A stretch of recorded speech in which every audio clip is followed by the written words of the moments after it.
할렐루야. 이 시간 우리 다 같이 자리에서 일어나 2021년 10월 24일 주일 예배 하나님께 올려드리겠습니다. 우리 첫 곡은 함께 주 앞에 엎드려라는 찬양으로 하나님께 찬양 드립니다. 같이 함께 찬양하며 예배로 나아갑시다.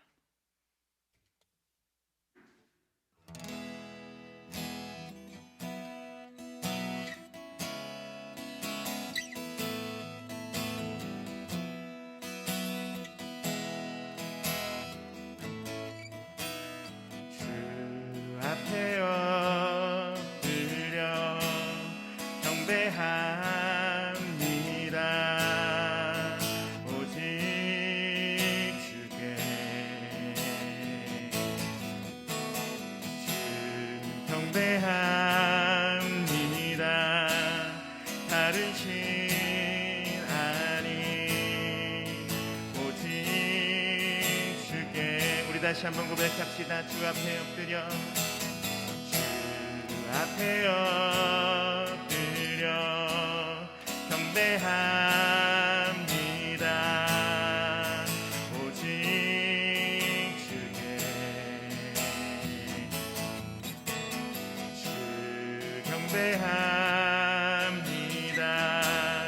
다른 신 아니 오직 주께.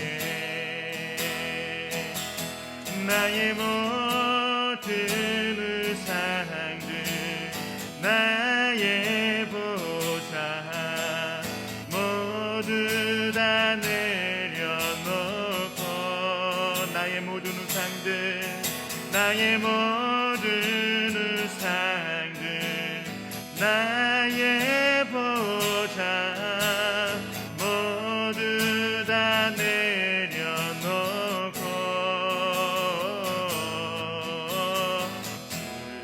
앞에 엎드려 경배합니다.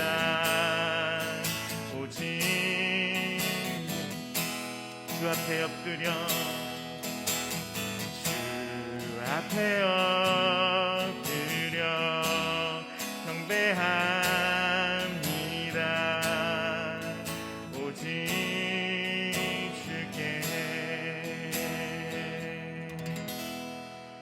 하나님은 영이시니 예배하는 자가 영과 진리로 예배할지니라. 아멘.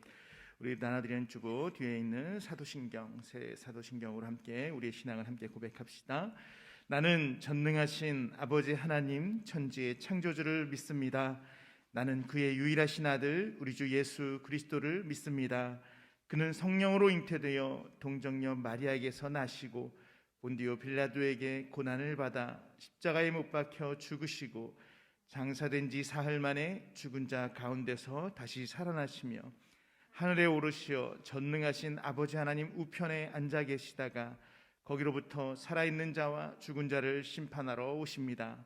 나는 성령을 믿으며 거룩한 공교회와 성도의 교제와 죄를 용서받는 것과 몸의 부활과 영생을 믿습니다. 아멘. 성부, 성자, 성령, 삼위일체 하나님, 이 시간 우리가 주 앞에 나와 예배케 하심에 먼저 감사함으로 주 앞에 나와 머리를 숙입니다. 우리 삶의 모든 것이 하나님의 주권과 하나님의 은혜 안에 있음을 다시 한번 이 예배 가운데 경험케 하여 주시고, 특별히 하나님이 살아 역사하심을 예배 가운데 경험하는, 만나는, 깨닫는 축복이 있게 하여 주시옵소서. 주 앞에 나와 머리 숙여 예배하는 모든 주의 백성들 가운데 하나님 함께하여 줄 믿사오며 지금도 살아서 역사하시며 지금 이 시간 우리와 함께하시는 예수 그리스도의 이름으로 기원합니다. 아멘.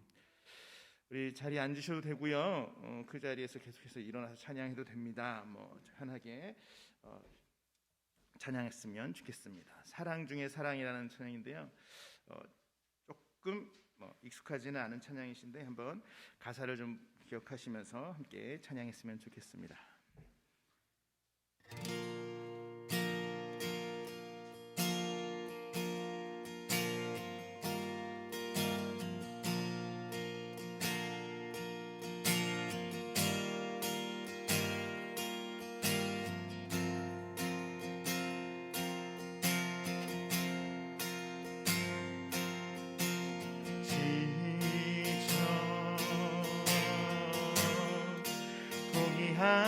싶을 때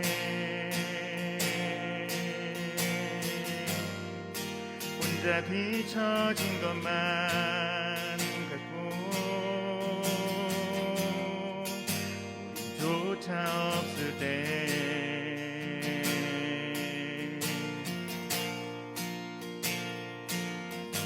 세상에 소리가 들리네.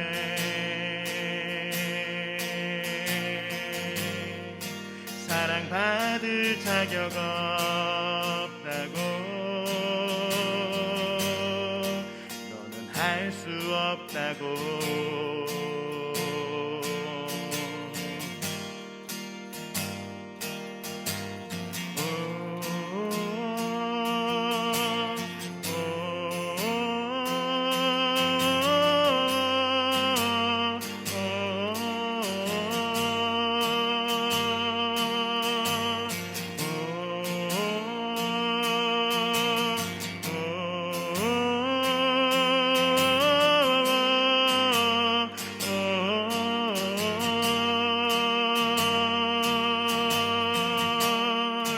사랑 중에 사랑 예수 사랑 중에 사랑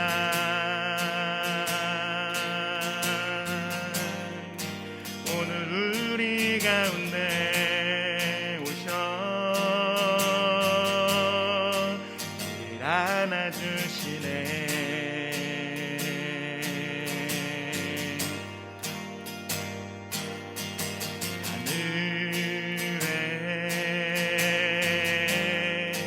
소리가 들리네.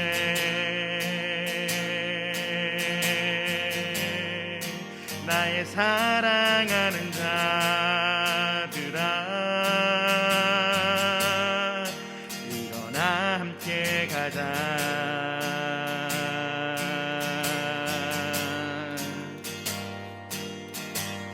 예수 십자가 무덤 지나 승리하셨네. 예수 영원한 나의 사랑 날 사랑하시네. 예수 십자가 무덤 지나 승리하셨네. 예수 영원한 나의 사랑 날 사랑하시네.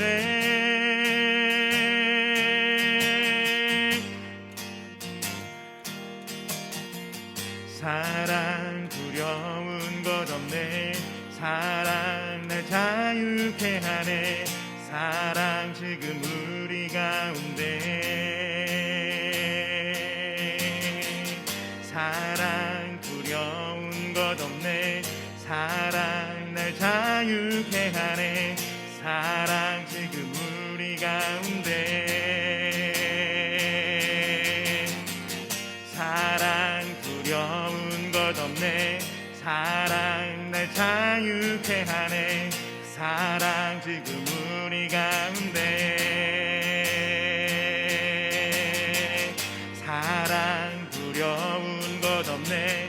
사랑 날 자유케 하네. 사랑 지금 우리 가운데. 예수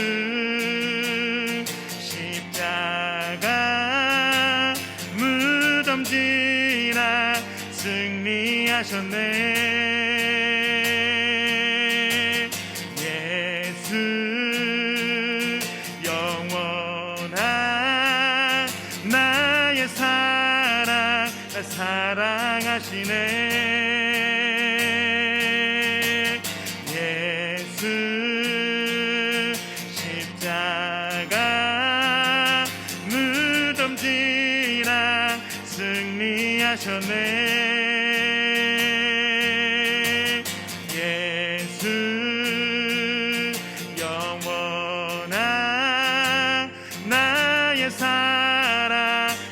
사랑하시네.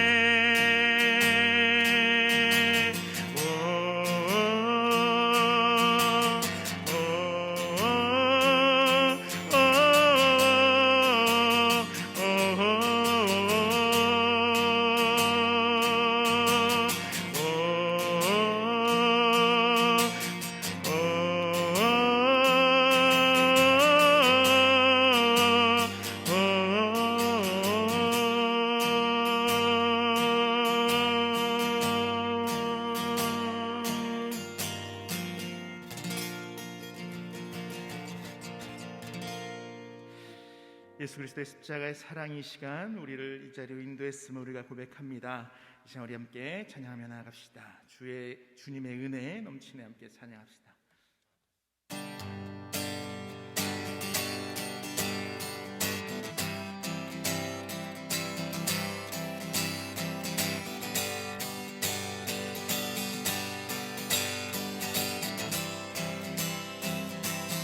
주신 실하심 놀라워 주신 실하심 놀라워 죄인의 마음 흔드네 자비의 물가로 인도하시니 그 무엇도 끊지 못해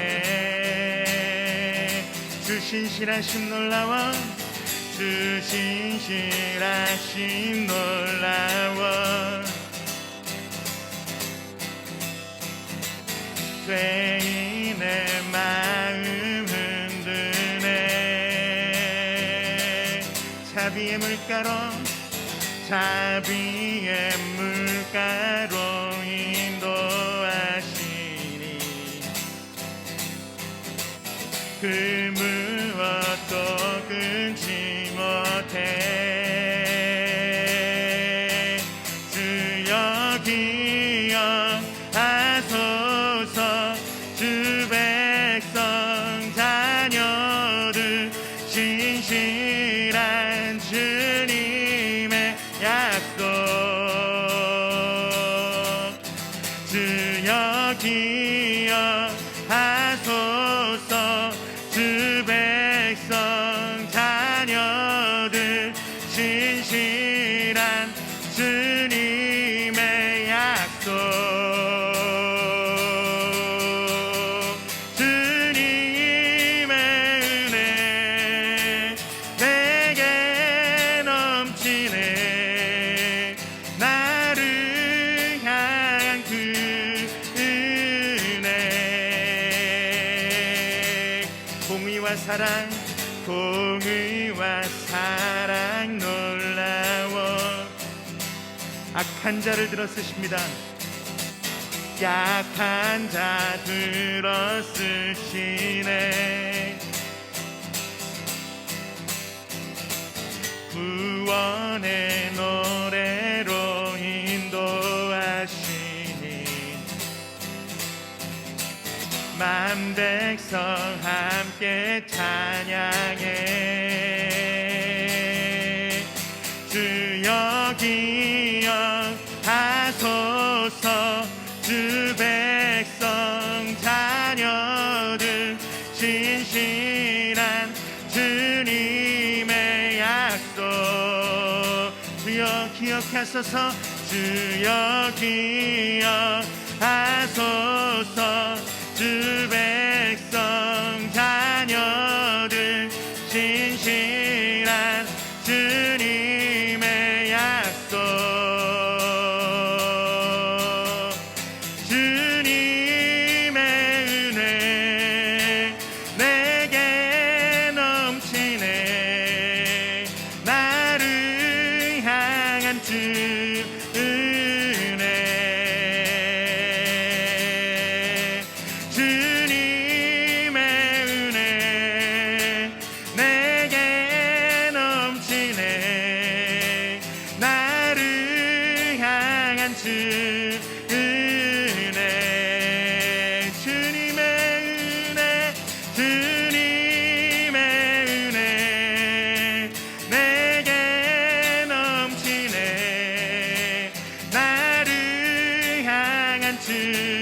은혜, 주님의 은혜, 주님의 은혜 내게 넘치네. 나를 향한 주 은혜, 찬양 중에 눈을 들어 주를 보내. 주만 중에 마음 다해 주만 나 바라네. 주님을 볼 때 나에게 힘 주시네. 주님 안에 모든 두려움 사라져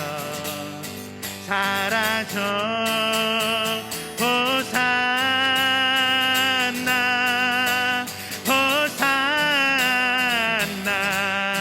구원의 주 하나님 찬양 받으실 주님. 호산나 호산나. 내 안에 임하셔서 주님의 뜻 이루소서. 주께 드린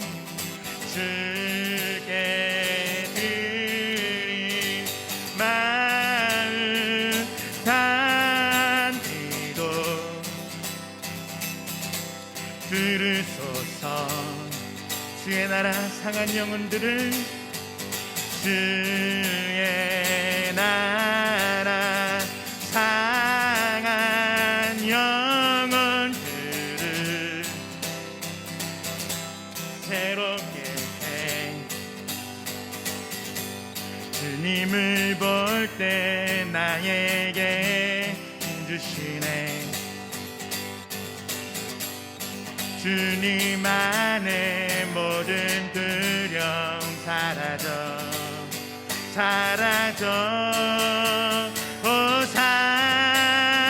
호산나 호산나.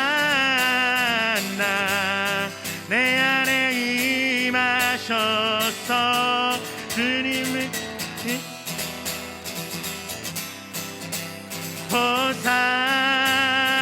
호산나 호산나. 내 안에 임하셔서 주님의 뜻 이루소서.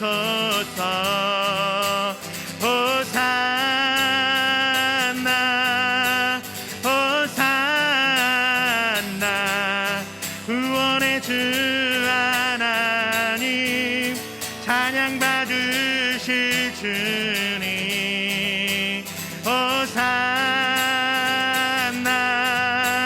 호산나. 내 안에 임하셔서 주님의 뜻 이루소서.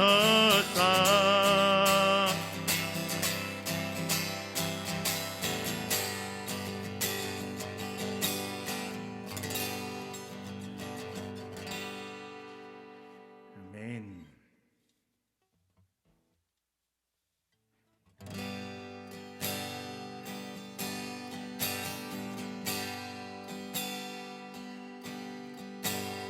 날 위해 십자가에서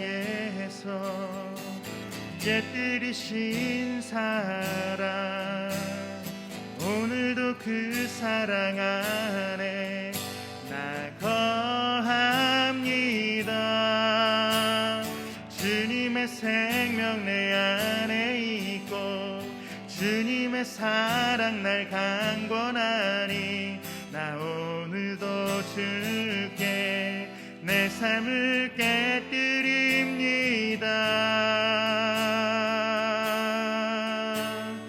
오 주여 내 삶을 깨뜨립니다. 주 머리 위에 붓습니다. 내 모든 삶과 생명줄 주님 얻으소서. 오 주여 내 삶을 깨뜨립니다. 주 머리 위에 붓습니다. 주님께라면 아깝지 않습니다. 날 위해 십자가에서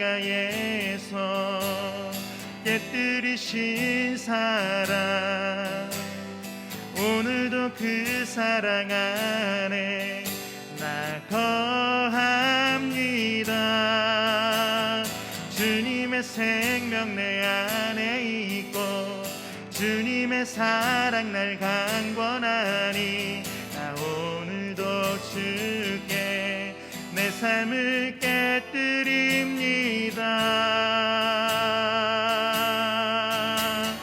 오 주여 내 삶을 깨뜨립니다. 머리 위에 붓습니다. 내 모든 삶과 생명을 주님 얻으소서. 오 주여 내 삶을 깨뜨립니다. 머리 위에 붓습니다. 주님께라면 아깝지 않습니다. 존귀와 영광을 받으소서. 하나님 어린 양 예수, 능력과 부와 지혜와 힘을 받으소서. 존귀와 영광을 받으소서. 하나님 어린 양 예수, 나라와 권세 영광 모두 주님께. 오 주여 내 삶을 깨뜨립니다. 머리 위에 붓습니다. 내 모든 삶과 생명을 주님 얻으소서. 오 주여 내 삶을 깨뜨립니다. 머리 위에 붓습니다. 주님께라면 아깝지 않습니다. 내 눈을 열어주소서.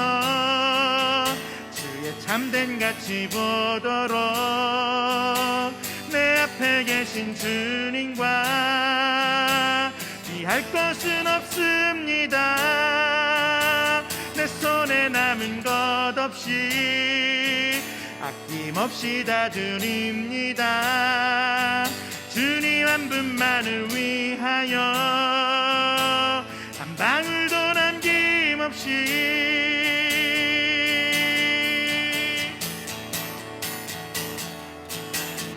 존귀와 영광을 받으소서.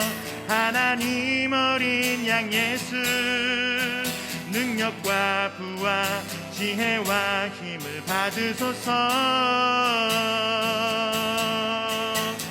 존귀와 영광을 받으소서. 하나님 어린 양 예수, 나라와 권세 영광 모두 주님께. 존귀와 영광을 받으소서. 하나님 어린 양 예수, 능력과 부와 지혜와 힘을 받으소서. 존귀와 영광을 받으소서. 하나님 어린 양 예수, 나라와 권세 영광 모두 주님께. 주님께라면 아깝지 않습니다. 주님께라면 아깝지 않습니다.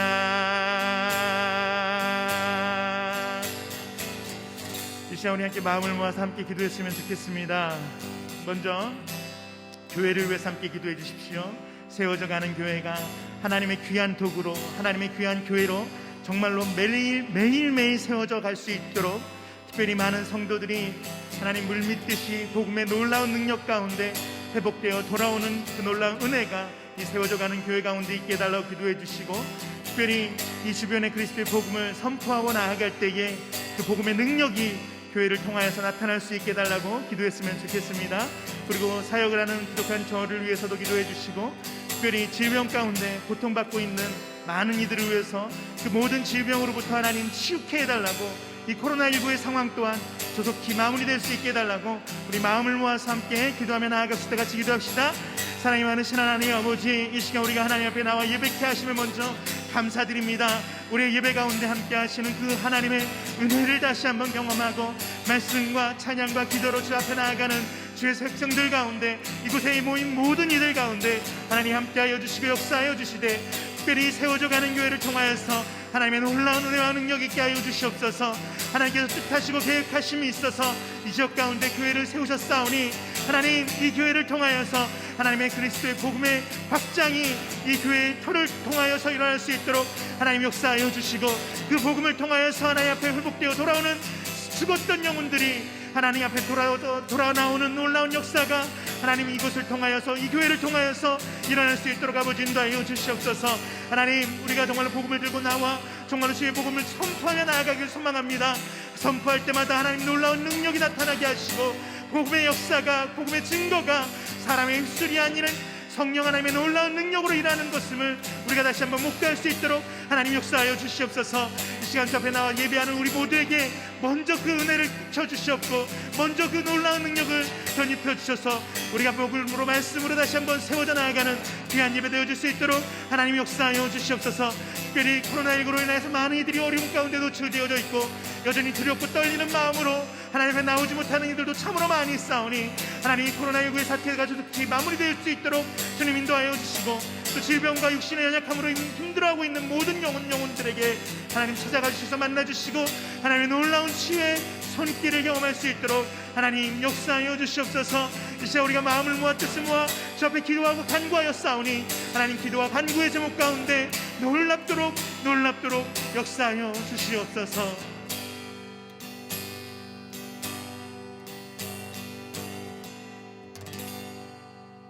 이 시간 우리 예수님께서 가르쳐주신 기도로 함께 기도하겠습니다. 단어드린 주보 뒤편에 나와 있습니다. 하늘에 계신 우리 아버지, 아버지의 이름을 거룩하게 하시며 아버지의 나라가 오게 하시며 아버지의 뜻이 하늘에서와 같이 땅에서도 이루어지게 하소서.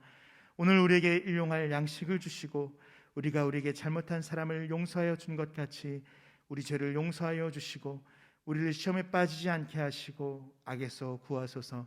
나라와 권능과 영광이 영원히 아버지의 것입니다. 아멘. 네, 오늘 함께 나눌 말씀은 고린도 후서 말씀입니다. 고린도 후서 1장 3절로부터 11절까지 말씀 함께 보겠습니다.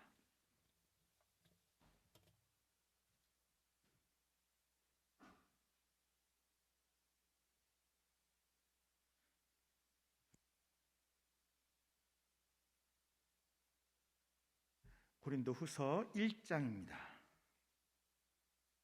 고린도 후서 1장 3절부터 12절까지 말씀 함께 보도록 하겠습니다. 제가 가지고 있는 성경으로는 신약성경 286페이지 정도에 있습니다. 신약성경 286페이지 정도에 있는 고린도 후서 1장 3절로부터 11절까지 말씀 제가 읽어드릴 텐데 눈으로 마음으로 함께 따라오시면 좋을 것 같습니다. 찬송하리로다. 그는 우리 주 예수 그리스도의 하나님이시요 자비의 아버지시요 모든 위로의 하나님이시며 우리의 모든 환난 중에서 우리를 위로하사 우리로 하여금 하나님께 받은 위로로서 모든 환난 중에 있는 자들을 능히 위로하게 하시는 이시로다. 그리스도의 고난이 우리에게 넘친 것 같이 우리가 받는 위로도 그리스도로 말미암아 넘치는도다. 우리가 환난 당하는 것도 너희가 위로와 구원을 받게 하려는 것이요 우리가 위로를 받는 것도 너희가 위로를 받게 하려는 것이니 이 위로가 너희 속에 역사하여 우리가 받는 것 같은 고난을 너희도 견디게 하느니라. 너희를 위한 우리의 소망이 견고함은 너희가 고난에 참여하는 자가 된 것 같이 위로에도 그러할 줄을 알미라. 형제들아, 우리가 아시아에서 당한 환난을 너희가 모르기를 원하지 아니하노니 힘에 겹도록 심한 고난을 당하여 살 소망까지 끊어지고 우리는 우리 자신이 사형 선고를 받은 줄 알았으니 이는 우리로 자기를 의지하지 말고 오직 죽은 자를 다시 살리시는 하나님만 의지하게 하려 하심이라. 그가 이같이 큰 사망에서 우리를 건지셨고 또 건지실 것이며 이후에도 건지시기를 그에게 바라도다. 너희도 우리를 위하여 간구함으로 도우라. 이는 우리가 많은 사람의 기도로 얻은 은사로 말미암아 많은 사람이 우리를 위하여 감사하게 하려 함이라. 아멘. 잠시 기도하겠습니다. 사랑해 주님, 감사합니다. 오늘도 우리가 주 앞에 나와 예배케 하심에 참으로 감사드립니다. 우리의 발걸음을 인도하신 것, 우리를 이 자리로 이끌어 주신 것, 이 모든 것이 하나님의 섭리이고 하나님의 구원의 은혜임을 이 시간 우리 다시 한번 고백합니다. 주 앞에 나와 예배하며 주 앞에 나와서 그 말씀을 대하는 주의 백성들 가운데 함께하여 주시고 놀라운 은혜로 덧입혀 주셔서 이 시간 하나님을 대면하고 만나고 정말로 깨달아 알아가는 그런 놀라운 축복이 이 시간 이 자리에 있는 모든 이들에게 있게 하여 주시옵소서. 하나님, 정말로 부족한 자를 통하여서 말씀을 선포케 하셨사오니 말씀 가운데 놀라운 능력이 있게 하여 주시고 사람의 입술의 능력이 있는 것이 아니라 말씀 자체의 능력이 있고 또 우리 각자 안에서 역사하시는 성령 하나님의 역사의 능력이 있음을 의지하며 나아가오니 하나님, 이 시간 그 능력으로 우리 모두에게 임하여 주시옵소서. 이 시간 주 앞에 나오면서 빈손으로 나오지 아니하고 귀한 예물 하나님께 올려드렸습니다. 하나님께서 받으시고 축복하시고 차고 넘치는 놀라운 은혜가 있게 하여 주셔서 흔들어서 부어 넘치는 축복이 그들의 삶 속에서 매일매일 차고 넘치게 하여 주옵소서. 감사드리며 예수님의 이름으로 기도합니다. 아멘.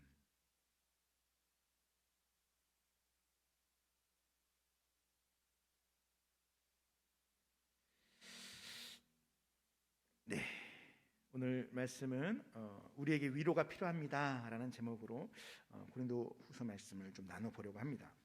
여러분들이 조금 전에 읽으시면서 눈으로 따라 읽으셨을 거고 마음으로 읽으셨을 텐데 읽으면서도 느끼셨을 텐데 아마 오늘 우리가 읽었던 이 본문 말씀에 위로라는 단어가 참으로 많이 나옵니다. 한 10번 이상 이렇게 나오는 것을 우리가 볼 수 있는데 이 위로에 대해서 우리가 좀 생각해보고 이 위로가 정말로 우리에게 어떻게 필요한지 또 그리고 그 위로가 어떠한 것인지를 오늘 말씀을 통해서 좀 나눠보려고 합니다. 여러분, 퀘이커 퀘스천이라는 게 있어요. 해보신 분들도 계실 수 있고 처음 들어보시는 분들도 계실 수 있는데 이 퀘이커 퀘스천이라는 건 뭐냐면 보통 저희가 청년 때 학생 때 이제 많이 했던 것인데 이제 질문을 정해진 질문들이 있습니다. 몇 가지 질문들이 있는데 그 질문을 가지고 같이 모여 있는 사람들이 그 질문에 한 답을 하는 거예요. 그 중에서 이런 질문이 있어요. 기억 속에서 가장 추웠던 기억은 무엇입니까? 라는 질문이 있어요. 조금 더 설명을 드리면 퀘이커 퀘스천이라는 건 이제 퀘이커 교도, 그러니까 혹시 미국 영화나 미국 드라마 같은 옛날 드라마 같은 거 보면은 검정색 옷을 입고 같이 모여서 공동 생활을 하는 그런 사람들, 그런 집단을 보신 적이 있을 텐데 그 사람들이 이제 퀘이커 교도라는 사람들이에요.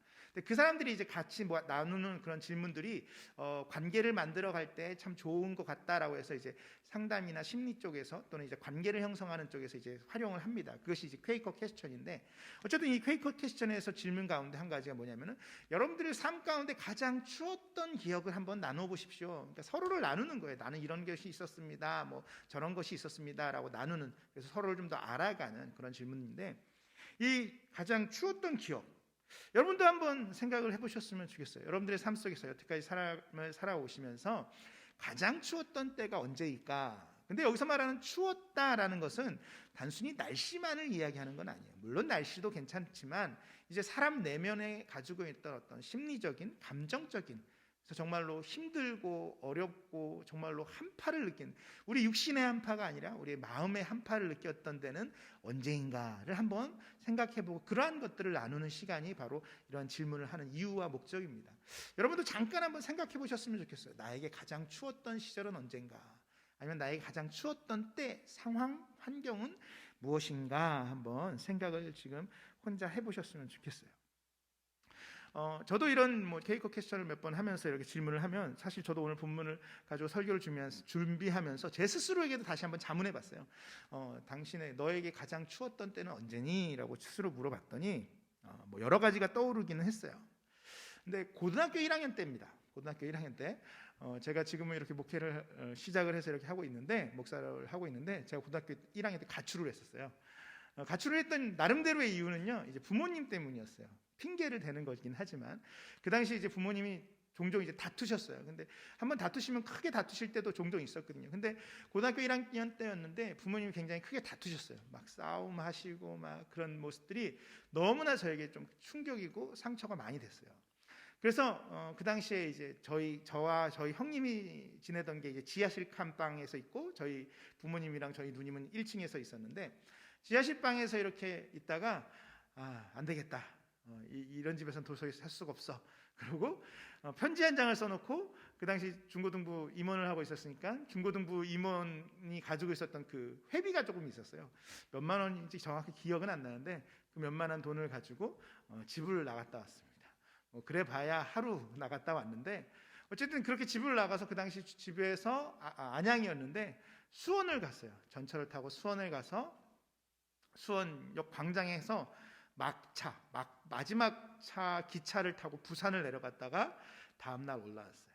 근데 여러 가지 일들이 또 있긴 했었지만, 어쨌든 그 수원역 광장에서 한 10시, 11시, 거의 막차가 거의 12시 가까이 있었는데, 그때 그냥 깜깜한 그 역 광장에서 혼자 이렇게 앉아 있었을 때를 생각을 해보면은 날씨는 춥지는 않았었던 것 같아요. 그런데 그 당시를 생각해 보면 굉장히 좀 힘들었던 그 기억이지 않나라는 생각을 해봐요. 그거 말고도 여러 가지 기억이 나는데 혼자 앉아서 이렇게 생각을 해보니까 그때가 떠오르기도 하더라고요. 어찌됐든 우리의 삶 속에서 이런 어려움들, 고난들, 문제들을 우리는 살아가면서 종종, 아니 자주 경험하게 됩니다. 또 어쩌면 지금 우리가 살아가면서 어려움을 가지고 지금 현재 삶을 살아가실 수도 있어요. 이거는요, 남녀노소를 막론하고 있습니다. 여기 있는 저희 아이들 이제 1학년, 3학년, 5학년짜리 이 친구들에게도요, 고민과 걱정과 문제들이 있어요. 그리고 우리가 연세이 드신 우리 아버님이나 어머님 같은 경우도 물론 고민과 어려움들이 있겠죠. 그러니까 누구나 가지고 있는 고민, 문제, 어려움들을 가지고 사실은 우리는 삶을 살아간다라는 거예요.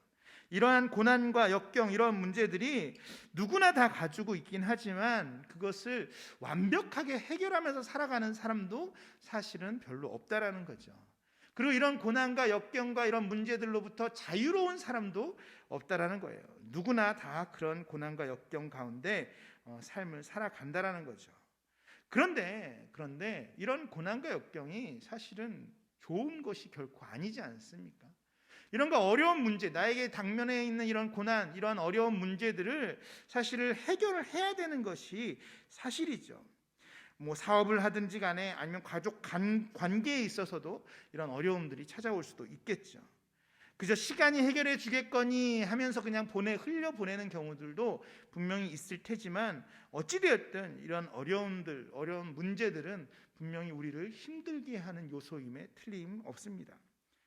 오늘 본문을 보니까요, 조금 전에도 말씀드린 것처럼 이 고린도후서 1장에는 위로라는 단어가 굉장히 많이 사용되어지고 있어요. 그래서 사실 우리에게 이런 고난, 이런 문제, 이런 어려움들이 찾아왔을 때에 그런 고난과 문제, 어려움들을 어떻게 해결할 수 있는지, 또 성경은 이런 고난과 어려움에 대한 문제를 어떻게 극복할 수 있다라고 이야기하는지를 오늘 간단하게 좀 살펴보려고 합니다. 오늘 고린도 후서는요, 고린도 지역에 있는 교회에 보내는 편지입니다. 이제 바울이 쓴 편지인데요, 고린도 전서가 있고 고린도 후서가 있어요. 고린도 전서가 이제 먼저 보낸 편지이고, 그 이후로 한 1년, 2년 정도 후에, 1년 정도 후에 다시 한번 보낸 편지가 이제 고린도 후서입니다. 고린도 지역에 있는 교회는 바울이 2차 전도 여행 때 바울이 한 3번 정도의 전도 여행을 길게 떠났는데, 한 1년 6개월 정도 떠난 2차 전도 여행 당시에 이제 고린도 지역에 들려서 그곳에서 세웠던 교회예요. 그래서 사실은 그곳에 굉장히 큰 애착이 있어서 자신의 사랑하는 영적 아들인 디모데를 거기로 파송해서 그곳을 잘 돌보고 목양을 하라고 보내기까지도 했죠. 어쨌든 이런 고린도 교회에 어려움들이 있다라는, 문제들이 있다라는 이야기를 듣고 이곳에 편지를 쓴 것이 바로 고린도 후서, 고린도 전서입니다. 이 고린도 지역은 어떤 지역인가 하면은요, 지금도 있는데 이 굉장히 중요한 지역입니다. 이게 사실은 이제 좌우에 북쪽과 남쪽에 항구를 가지고 있는 지역이에요. 그 당시 한 폭이 한 9km 정도 폭이 되어지는 곳인데, 그러니까 굉장히 지협이죠. 그리스 반도와 플로폰네소스 반도를 연결하는, 그리스 본토와 플로폰네소스 반도를 연결하는 지협이에요. 그러니까 한 9km 정도 되는 좁은 땅이에요. 양쪽으로 바다를 가지고 있고요. 그래서 한쪽에는 이제 갱그리아, 북쪽에는 갱그리아 항을 가지고 있어서 사로니코스만을 끼고 있고, 남쪽으로는 레케움 항을 가지고 있고 고린도만을 끼고 있는, 이렇게 두 바다를 끼고 있는 좁은 지역이에요. 그러다 보니까 이 양쪽으로 항구가 있고 하니까 여기는 물류의 중심지고 그 당시에도 굉장히 사람들이 많이 몰려 있는 지역이에요. 그리고 이 두 지역이 이렇게 한 9km 정도를 띄워놓고 항구가 있다 보니까 사실은 한 300, 400km 정도를 돌아가야 되는 이 거리를 이 9km만 걸어가면은 금방 지나갈 수 있기 때문에, 사실 물류를 배를 타고해서 남쪽에 있는 항구에서 물류를 내려서 북쪽에 있는 항구 육로를 이용해서 가서 거기서 다시 배에 실어서 이렇게 이동할 정도로 그렇게 굉장히 사람들이 많이 몰려 있는 그 당시에 중요한 지역이에요. 그래서 지금은 이곳에 고린도만이라고 고린도 운하라고 운하를 놓고 지금은 그곳에 배를 지나가고 있습니다. 그 정도로 중요한 지역인데, 그러다 보니까 많은 사람들, 많은 지역의 사람들, 많은 나라의 사람들이 모이다 보니 그곳은 굉장히 다양한 종교와 굉장히 다양한 신들을 섬기는, 기독교에서 보면 우상을 섬기는 그런 지역이었던 거죠. 그래서 그곳에서 세워진 고린도 교회에도 그런 다양한 신앙을 가지고 있었던 사람들의 영향을 받아서 굉장히 여러 가지 신앙적인 영적인 문제들이 끊임없이 나타나는 그런 어려운 지역이 바로 고린도 지역이었다는 사실입니다. 그곳에 이제 여러 가지 문제들이 나타났었어요. 그리고 그런 문제들로 인해서 정말로 가지 많은 나무에 바람 잘 없다라고 하는 말처럼 끊임없이 고린도 교회에는 여러 가지 문제와 어려움들 가운데 처해져 있었던 상황입니다. 그래서 오늘 이 고린도후서를 쓰고 있는 바울은 그런 어려움들, 문제들을 어떻게 너희들이 바라봐야 할지, 그리고 그러한 문제들을 어떻게 해결할지에 대해서 쭉 기술하고 있는데, 그 시작점인 이 1장에서 바울은 먼저 하나님의 위로에 대한 이야기를 하고 있다는 거예요. 우리가 읽었던 본문을 쭉 보면은요, 전통적인 인사가 1절과 2절에 나와요. 고린도 전서뿐만이 아니라 바울이 쓰는 대부분의 편지에는 이와 같은 문안 인사를 이제 쓰고 있는 걸 볼 수 있어요. 일반적으로 우리가 편지를 쓸 때도 이제 먼저 인사를 하는 것처럼 그런 형태를 취하고 있습니다. 1절과 2절에 그렇게 전통적인 인사를 한 이후에 먼저 3절에서부터 4절을 보니까 이제 찬송하리로다 하면서 하나님을 찬양하면서 이야기를 합니다. 그러면서 그는 우리 주 예수 그리스도의 하나님이시요 자비의 아버지시요 모든 위로의 하나님이시며 우리 모든 환난 중에서 우리를 위로하사 우리로 하여금 하나님께 받은 위로로서 모든 환난 중에 있는 자들을 능히 위로하게 하시는 이시다. 누가요? 하나님이 바로 그런 위로의 하나님이다라고 오늘 바울은 이야기하면서 그 하나님을, 그 위로의 하나님을 찬양하라, 찬송하라, 그를 높여라라고 이야기를 하고 있다는 거죠. 그러면서 이제 5절부터 7절까지는 그 위로와 고난에 대한 관계를 이야기합니다. 그리스도의 고난이 우리에게 넘겨진 것 같이 믿음 때문에 우리가 그리스도인들이 신앙 때문에 겪는 여러 가지 고난과 역경에 대한 이야기도 하고 있어요. 그리고 교회를 다니지 않는다고 않으면 없을 법한 그런 고난들을 믿는 자들이 또한 가지고 있는 것도 사실이에요. 안 다니면 좋겠는데 내가 신앙을 가지고 교회를 다니다 보면 다른 사람, 다니지 않는 사람들보다 조금 더 어려운 일들을 경험하게 되는 일들이 종종 있다라는 거죠. 그리고 5절에서 계속 우리가 받는 위로도 그리스도로 말미암아 넘치는도다. 비록 우리가 교회를 다니고 신앙생활을 함으로 인하여서 믿지 않는 사람과 교회를 다니지 않는 사람과 다른 어려움과 고난을 경험하기는 하지만 그럼에도 불구하고 우리는 그리스도로 말미암아 그런 문제들로부터 또다시 하나님의 위로 또한 넘치도록 받는다라고 바울은 이야기하고 있습니다. 그러면서 우리의 소망의 이유는 바로 하나님이 우리의 위로이다. 우리가 소망하는 소망의 이유는 바로 하나님의 위로다라고 이야기를 하고 있어요. 그러면서 이제 바울이 자기가 경험한 고난에 대해서 이야기를 합니다. 본문을 보니까요, 그 바울이 경험한 고난은요 굉장히 심각했던 고난으로 이야기되어지고 있어요. 아시아에서, 여기서 말하는 아시아는 이제 소아시아, 그 중동과 유럽 쪽에 있는 소아시아 지역을 얘기합니다. 이 아시아에서 당한 환난은 살 소망까지 끊어지고 사형 선고를 받는 줄 알았다라고 이야기를 해요. 그만큼 그의 삶이 넉넉지 않았다는 거죠. 실질적으로 바울은 정말로 큰 곤욕을 많이 치르게 됩니다. 태장을 맞기도 하고요, 정말 돌에 맞아서 죽다 살아나기까지 하죠. 그리고 실질적으로 그의 인생에서도 실제로 로마에 가서 처형을 당해 죽음까지도 맞이하게 되는 것처럼 그는 정말로 그 당시에 경험했던 그런 어려운 환난, 문제들, 어려움들이 정말로 살 소망까지도 없어질 정도로 그 정도로 힘든 시간들이었다라고 고백을 하고 있어요. 그러나 이러한 환난 속에서 바울은 정말로 죽어버려야지, 못하겠다라고 했던 것이 아니라 오직 죽은 자를 다시 살리시는 하나님만 의지하게 했다라고 이야기를 하고 있다는 거예요. 어떻게 보면 그 고난이, 그 문제가, 그 어려움들이 정말로 그 문제와 어려움들을 통해서 나이가 힘들어하고 죽을 것 같은 상황에 있었지만 그럼에도 불구하고 그는 그 상황 가운데서 누구를? 하나님만을 의지하게 할 수 있는 힘을 얻었다라고 고백을 하고 있는 거예요. 그러면서 큰 사망에서 우리를 건지셨고 건지실 것이며 또한 건지신다라는 사실을 고백하고 있습니다. 이전에도 우리를 구원해내셨고 지금도 우리를 구원하시고 또 앞으로도 우리를 구원하실 것이라는 사실을 오늘 바울은 이야기하는 것입니다. 그래서 바울은 그런 정말로 살 소망이 없는 그런 힘들고 어려운 상황에 있었을지라도 우리를 구원하시는 하나님을 의지하면서 그 하나님의 위로함을 바라보면서 그런 어려움을 넉넉히 이겨냈다라고 오늘 본문은 이야기하는 것입니다. 바울의 이러한 확신은 사실 바울에게서만 끝나는 것이 아니라 지금 저와 여러분에게도 동일하게 유효한 확신이라는 사실을 기억하시기를 바랍니다.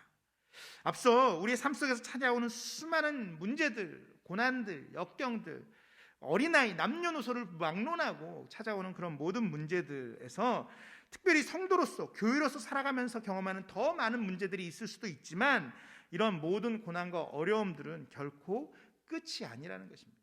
사망이 아니라는 것이죠. 막막하고 캄캄하고 그 추운 겨울이 아니라는 사실입니다. 왜냐하면 예수 그리스도, 우리 하나님께서는 우리에게 반드시 단 한순간도 놓치지 않으시고 우리에게 그 하나님의 위로하심을 우리에게 베풀어 주시기 때문입니다. 살 소망이 없을 정도로 힘들었던 그 상황에 놓여 있었던 바울도 그 하나님의 위로를 경험했기 때문에, 그 하나님의 위로를 알기 때문에 그의 살 소망이 없는 삶이 정말로 하나님 앞에 귀하게 쓰임받는 놀라운 역사가 있는 삶이 되어졌다는 사실이죠.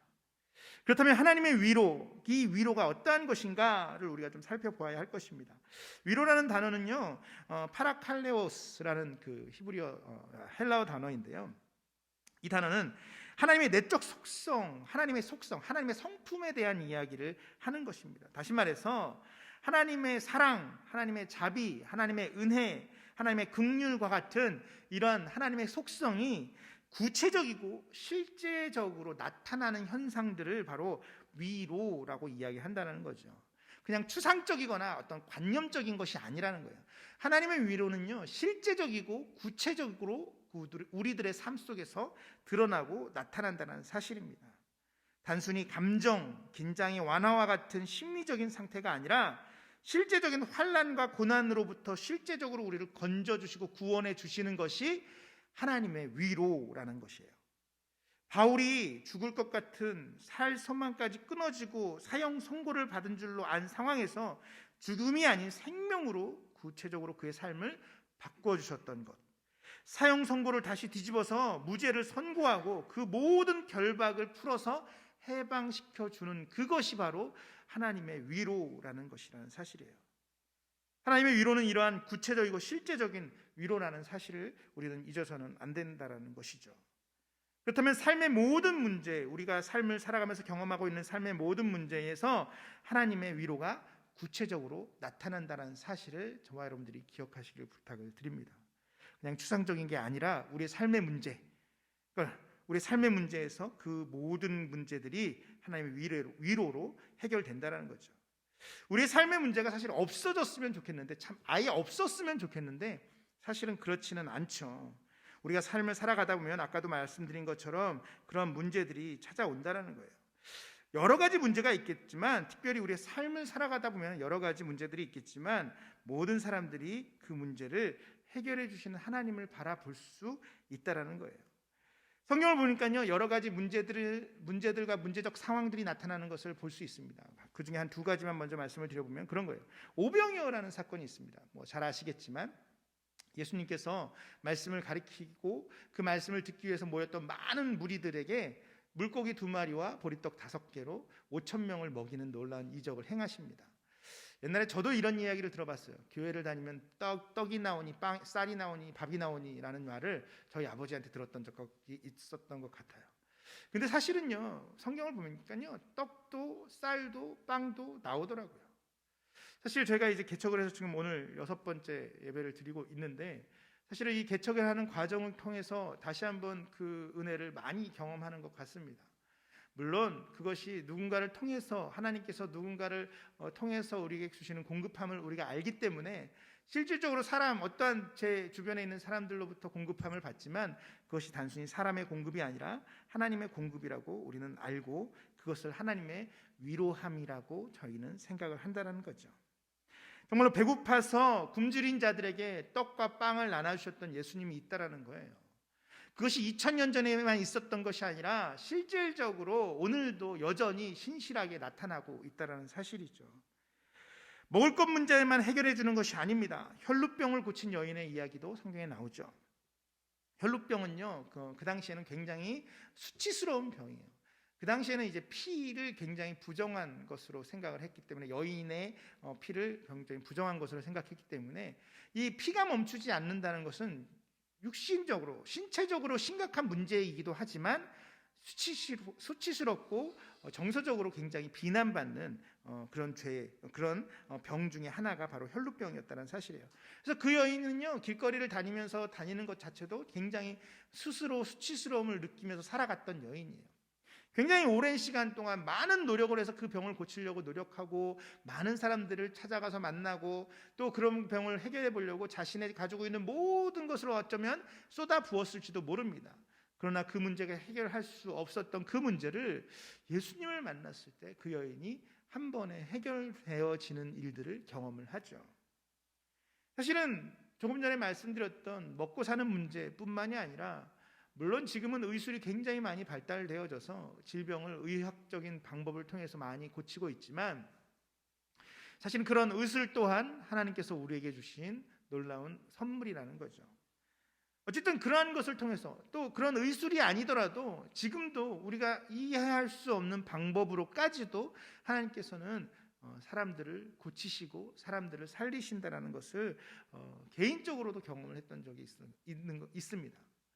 저도 개인적으로 1학년 때 저는 교회를 다니기 시작했던 큰 이유가, 저희 어머니도 이제 교회를 다니시게 된 가장 큰 이유가 저 때문에 교회를 다니게 됐어요. 제가 초등학교 1학년 때 지금 그 당시에는 병명도 알 수 없었는데, 알지 못했는데, 이후에 이제 제가 한 대학생 돼서 신문 기사에 난 것을 보고 제가 가지고 있었던 병명을 알게 됐어요. 무혈성 괴사증이라는 거예요. 그러니까 고관절 무혈성 괴사증인데, 제가 어렸을 때 초등학교 1학년 때 그 병에 대한 이해하고 있던 이해함은 피가 통하지 않아서 뼈가 썩는 병이라고 저는 알고 있었어요. 그러니까 그것을 한자로 풀어보면은 고관절에 무혈성, 피가 없어서 괴사가 일어나는. 그래서 저는 초등학교 1학년 때 학교를 한 학기를 다니지 못했었던 기억이 있습니다. 입학은 했는데 초등학교 1학년 때 그 병이 발병이 됐고, 그것을 학교를 다닐 수가 없었어요. 그래서 양쪽 다리를 다 기부스를 하고 한 넉 달 정도 앉아서만 생활했던 기억이 나요. 근데 그 당시에 치료 방법이 없었어요. 치료 방법이 없었고, 병원에서 제시한 치료 방법은 나을 때까지 다리를 사용하지 않는 것이었어요. 그래서 앉아서 양쪽 다리를 발에서 엉덩이 밑에까지 양쪽을 다 기부스를 하고 꼼짝없이 앉은뱅이와 같이 한 넉 달을 살았던 기억이 납니다. 한 넉 달 만에 다시 정기검사를 받으러 갔을 때 정기검사 결과는 동일했어요. 그래서 그 당시 의사 선생님들 말씀은 그랬어요.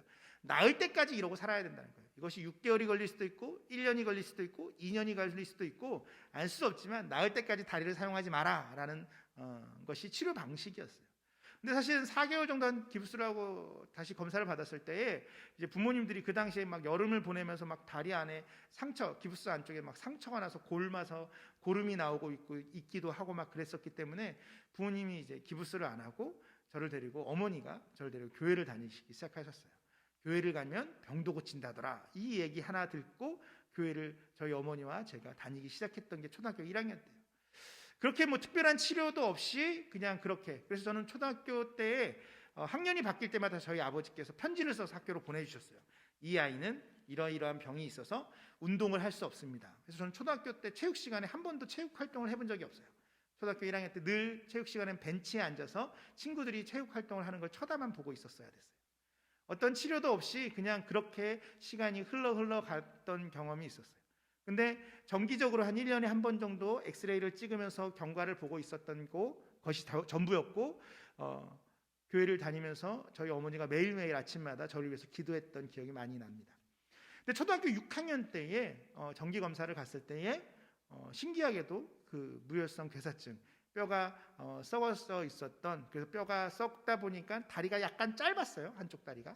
근데 그것이 생생하게 회복되어져 있다라는 의사의 판단을 검사 결과를 듣고 제 다리가 나았다라는 사실을 그때 깨닫게 됐습니다. 사실 저에겐 이러한 일들 뭐 사실은 기적이라고 이야기하지만 뭐 기적적인 일이라고 이야기하지만 저에게는 하나님의 위로와 하나님의 치료의 놀라운 역사를 경험한 제 개인적인 간증이죠. 어쩌면 그런 간증이 없었으면 저는 신앙생활을 아마 열심히 못했을 것도 같습니다. 제 삶을 이렇게 되돌아보면은 나름대로 신앙생활을 떠날 수 있는 기회들이 참 많았는데 저에게 그러한 흔적이 남아 있다 보니 사실은 쉽게 떠날 수가 없었던 것 같아요. 어쨌든 우리의 삶의 문제, 뭐 먹고 사는 문제, 심지어 우리의 육신의 질병의 문제까지도 하나님께서는 치유하시고 고치시고 그 문제를 해결하실 수 있는 놀라운 하나님이라는 사실이에요. 사실은 우리의 삶의 여러 가지 뭐 이런 단순한 큰 두 가지 사건을 말씀을 드렸지만 이런 먹고 사는 문제이거나 질병의 문제이거나 그 어떠한 것이든 간에 그 어떠한 그것보다 더 어려운 문제이든지 간에 하나님께서 그것을 위로하시고 그것에 대해서 해결하시고자 하셨을 때에 하나님께서 그 일들을 이루어 가신다는 사실이에요. 뿐만 아니라 우리의 삶의 문제, 우리의 육신의 문제뿐만 아니라 하나님의 위로는 우리의 영적인 문제를 해결해 주신다는 사실이에요. 아까 전에 위로라는 단어가 제가 히브리어 파라칼레오스라는 단어라고 말씀을 드렸는데 이 파라칼레오스에서 또 파생된 단어가 하나 있는데 그것이 바로 파라클레토스라는 단어예요. 이것은 바로 보혜사, 우리가 삼위일체 하나님을 이야기할 때 성령 하나님, 보혜사 성령 하나님을 이야기할 때 바로 이 파라클레이토스라는 단어를 씁니다. 다시 말해서 이 위로 성령 하나님께서 우리와 함께 하시며 우리를 위로하시고 우리를 하나님께로 인도하시는 놀라운 위로함과 사랑을 베풀어 주신다는 거예요. 그 성령 하나님의 위로가 무엇인가? 아까 처음에 말씀드린 것이 우리의 삶 속에 우리의 육신의 필요와 우리의 육신의 문제와 우리의 육신의 고난의 문제들을 해결하는 것이었다면, 그것이 하나님의 위로였다면, 두 번째로는 우리의 육신이 아닌 우리의 영적인 문제를 해결해 주시는 위로가 우리에게 있다는 거예요. 이 땅의 사람들은 모두가 한 번은 죽죠. 죽음을 뛰어넘을 수 있는 사람은 없습니다. 사실 지난주에 굉장히 가깝게 지냈던 집사님, 젊은 집사님 한 분이 돌아가셨어요. 근데 그분이 정말 돌아가시기 딱 한 3-4일 전에 보고 싶다는 연락이 왔어요. 그래서 아무 생각 없이 그냥 달려갔어요. 그래서 그때 얼굴을 보고 돌아왔는데, 수요일 날 얼굴을 보고 돌아왔는데 다음 월요일 날 이제 소천하셨다는 연락을 받았어요. 근데 수요일 날 그분을 만나고 이제 대화를 나누다 보니까 그분이 이런 고백을 하시더라고요. 자기가 집사이기도 하고 하지만 여태까지 참 헛다닌 것 같다. 막상 이렇게 병이 나서 힘들고 아픈 시간을 겪고 정말로 어떠한 치료도 할 수 없는 그런 상황, 암을 투병하고 계셨는데 그것이 재발돼서 이제 더 이상 치료도 할 수 없는 그런 상황들로 버티고 계셨는데, 그런 상황에 놓여서 참으로 힘들고 어려웠는데 지금에 와서 보니까 내가 그동안은 헛으로 교회를 다닌 것 같다라는 고백을 하시더라고요. 그러면서 이제는 내가 정말로 구원의 확신도 있고 하나님께서 나를 사랑하신다라는 것도 너무나도 정확하게 알겠더라라는 고백을 하면서 저에게 이렇게 얘기하시더라고요. 내가 먼저 천국에 가서 이사해 놓을 테니 목사님도 다음에 이사해 오세요 라고 하시더라고요. 그 이야기를 듣고 그 다음 월요일날 그분이 소천을 하셨어요. 월요일날 장례를 가고 수요일날 발인하는 그 자리까지 가서 그 사진으로나마 그분을 다시 한번 보면서 저것이 우리에게 진정한 위로를 깨달은 분의 삶이 아닐까라는 생각을 해봅니다. 누구도 그 죽음을 피해갈 수 없어요. 그러나 누구도 피해갈 수 없는 그 죽음을 사실은 성령 하나님께서는 우리에게 참된 위로함을 통해서 그 죽음의 문제를 뛰어넘는 방식을 우리에게 행하신다는 사실이에요. 분명히 이 땅에서는 한 번 죽지만, 우리의 육신은 한 번 죽을 수밖에 없지만 사실은 이미 영적으로 죽어있는 우리를 성령 하나님께서 예수 그리스도의 보혈의 능력으로 우리를 살려주신다는 거예요. 그것이 바로 다시 한번 거듭난다라는 그런 표현이에요. 이미 우리는 영적으로 죽어있는 자고 우리의 육신도 이 땅에서 살아가다가 언제가 죽을 수밖에 없지만 성령 하나님의 놀라운 은혜와 예수 그리스도의 보혈의 능력을 통하여서 우리는 그 죽음을 통과하지만 그것을 뛰어넘는 그런 놀라운 역사가 우리 안에 있다는 사실입니다. 그래서 사실은 하나님께서 우리에게 주시는 위로는, 참된 위로는 단순히 삶의 문제를 해결하는 것에서 머무르지 않는다는 거예요.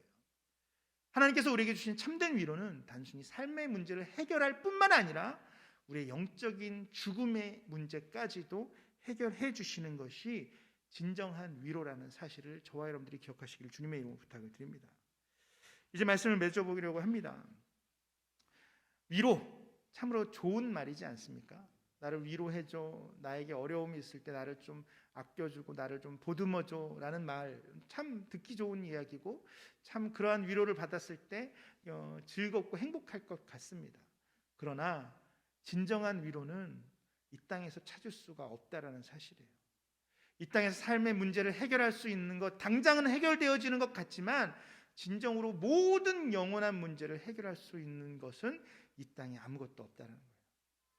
오직 성령 하나님, 삼위일체 하나님, 그리스도의 보혈의 은혜만이 저와 여러분들에게 참된 위로가 되어진다는 사실을 기억하시기를 주님의 이름으로 부탁을 드려요.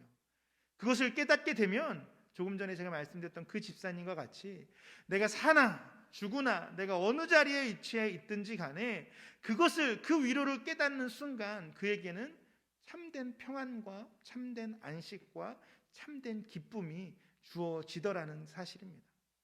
사랑하는 성도 여러분, 우리의 삶 가운데 끊임없이 하나님의 위로를 갈망하며 살아가기를 주님의 이름으로 부탁을 드려요. 그리고 그 위로를 누리고 살아가는 저와 여러분이 되시기를 주님의 이름으로 축원을 드립니다. 바울이 그랬고 우리의 믿음의 선배들이 그랬고 조금 전에 제가 말씀드렸던 그 집사님이 그러했던 것처럼 저와 여러분들도 그러한 참된 위로함 가운데 살아가시는 우리의 삶이 되어질 수 있기를 주님의 이름으로 축원을 드립니다. 이 시간 우리 함께 찬양했으면 좋겠는데요. 오늘 마지막 찬양은요,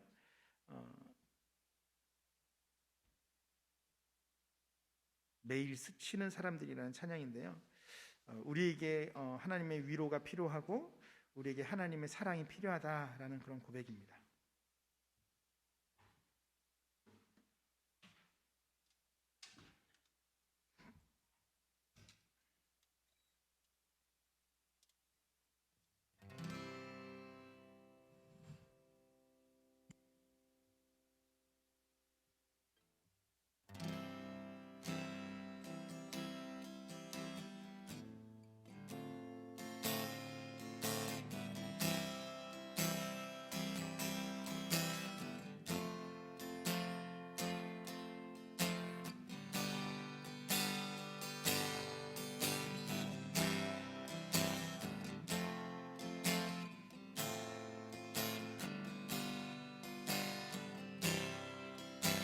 매일 스치는 사람들, 매일 스치는 사람들,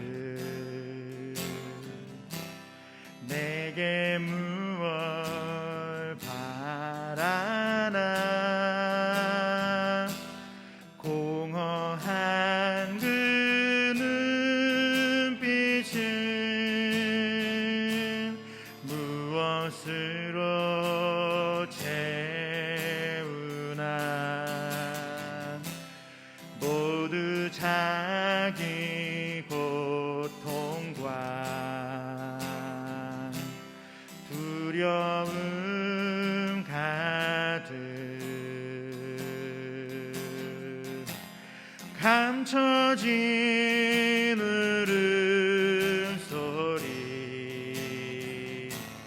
주가 들으시네.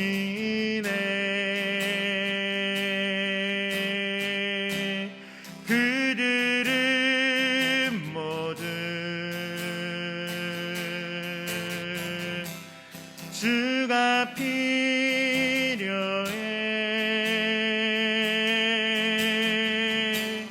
깨지고 상한 마음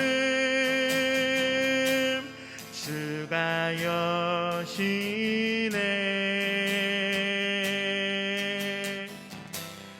그들은 모두 주가 필요해.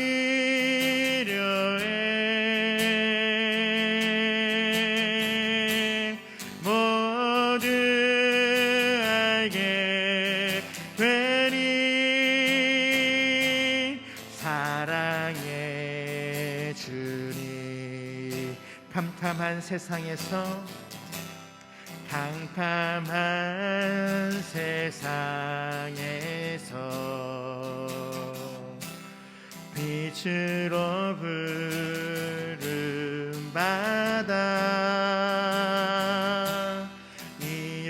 잃어버린 자들과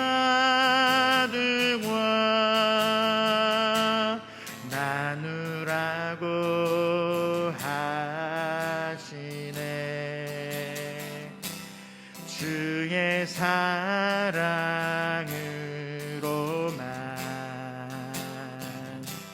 사랑할 수 있네. 우리가 나눌 때에 그들 알겠네.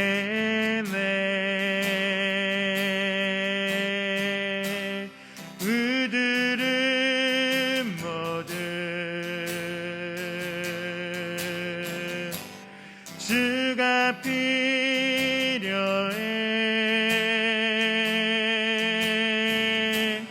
깨지고 상한 마음 주가 여시네.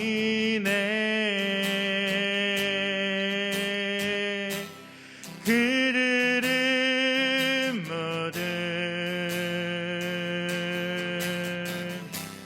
주가 필요해.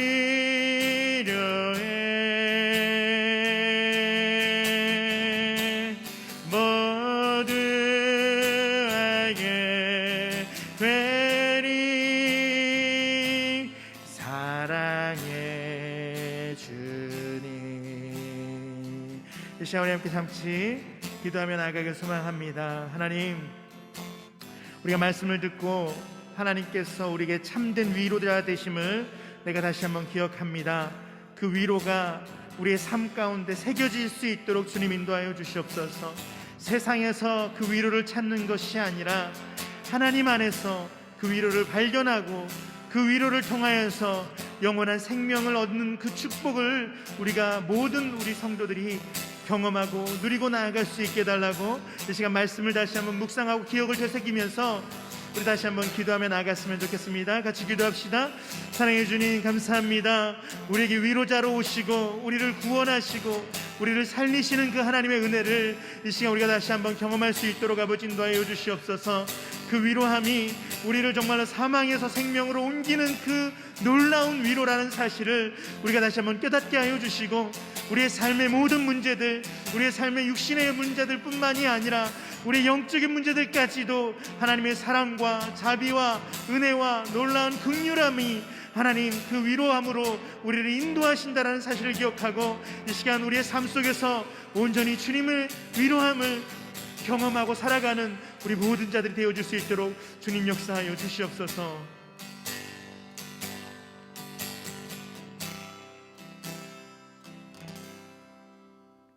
사랑해 주님, 그렇습니다. 우리의 삶 가운데 끊임없이 하나님의 위로함이 차고 넘치게 하여 주시옵소서. 우리에게 생명으로 덧입혀 주시고 우리를 생명으로, 사망이 아닌 생명으로 옮겨주신 그 예수 그리스도의 놀라운 사랑과 위로함이 우리의 삶 가운데 차고 넘칠 수 있도록 주님 인도하여 주시옵소서. 그러므로 말미암아 매일매일 삶 속에서 그 주님과 동행하며 성령 하나님의 보호하심과 이끄심을 누리고 살아가는 우리의 모든 삶이 되어줄 수 있도록 주님 인도하여 주셔서, 매일매일의 삶 속에 고난과 역경과 문제가 우리 앞에 놓여져 있을지라도 그 문제 이 너머에 있는 놀라운 하나님의 섭리를 기억하며 그 모든 상황들을 넉넉히 이겨나갈 수 있도록 주님 인도하여 주시옵소서. 그 위로함이, 그 성령의 놀라운 사랑과 위로함이 오늘 이곳에 있는 모든 이들에게 차고 넘칠 줄을 믿사오니 하나님 그렇게 역사하여 주시옵소서. 지금은 우리를 죄에서 구원하시기 위해서 십자가에 달려 죽으신 예수 그리스도의 놀라운 사랑하심과 성부 하나님의 놀라운 사랑하심과 성령 하나님의 감동감과 교통하심이 이제 하나님의 위로 가운데 우리의 삶을 온전히 내어 맡기고 삶의 모든 문제와 걱정을 내려놓기를 다짐하는 이곳에 모인 모든 주의 백성들 가운데, 성도들 가운데, 그들의 삶과 그들의 학업과 그들의 가정과 그들의 모든 영역 가운데 지금으로부터 영원토록 함께 있을지어다. 아멘.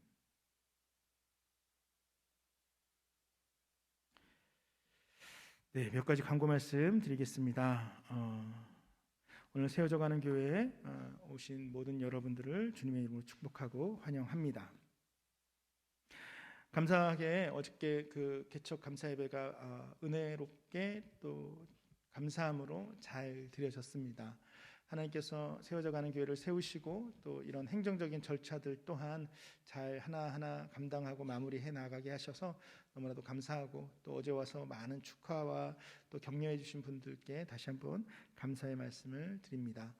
앞으로도 세워져 가는 교회는 어제도 이 말씀을 드리고 계속해서 말씀을 드리는 것처럼 하나님께서 이 땅 가운데 세우고자 하는 그런 교회의 참된 모습을 계속해서 세워나가려고 개인적으로 또 가정에서 또 그리고 공교회적으로 그리고 또 복음 안에서 교회한 사역들을 감당해 나가려고 합니다. 위에서 계속해서 기도해 주시고 함께 협력해 주시기를 부탁을 드립니다.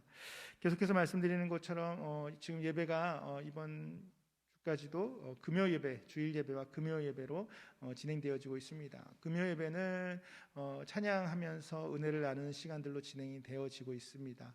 아마 조만간에 또 다른 형식의 어떤 예배들을 하나씩 더 늘려나가려고 준비하고 있으니까 그것을 위해서도 기도해 주시고, 어저께 예배 마치고 떡이랑 이런 것들을 가지고 저희가 사는 아파트랑 뭐 이 주변에 이렇게 떡을 돌리면서 인사를 드렸어요. 뭐 전부 다 드릴 수는 없어서 몇 군데 이렇게 다니면서 마음이 좀 감동이 있는 곳들을 들어가서 이렇게 전달해 드렸는데, 교회에서 왔습니다라고 뭐 이렇게 교회가 세워졌습니다라고 말씀을 드리면서 나눠드렸는데, 그것을 통해서 어떤 큰 일들이 당장 일어나는 것은 아닐 수 있지만 우리의 마음 가운데 하나하나 기도하면서 그 안에서도 또 하나님께서 좋은 씨앗들을 심겼었을 거라고 생각을 합니다. 위에서도 계속해서 기도해 주셨으면 좋겠습니다.